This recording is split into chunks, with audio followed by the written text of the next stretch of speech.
I'm talking to you now from my home studio, and I wanted to give you just a very brief overview of the next assignment in radio television news. And we're going to do that next week, the week after Easter. We'll get together on Wednesday, and I'm hoping that everyone will have the story idea that they're going to produce for a minute to a minute and a half long news feature or news report. And then during the following week, sometimes in class, and sometimes you'll be needing to do work outside of class. The following week, produce your stories, and then the week after that will be editing. And then the week after that, it's almost the end of the semester. So what I'd like you to do now is begin the process of thinking what story you might want to do, what might be a good feature that you have access to, visually interesting. Be careful of noisy environments.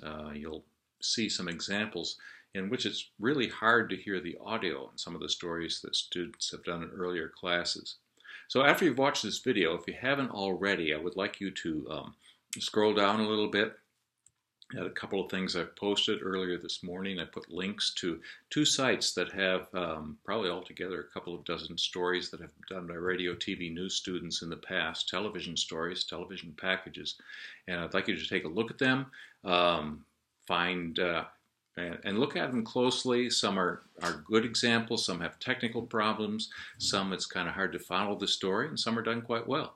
So look for pointers, things to avoid, and things that you'd like to do, things you liked about some of the stories. And a minute to minute and a half is the goal for this first project, but if you do want to do a project that goes longer than that, feature and so on, let's talk about it. I'm glad to let you do it.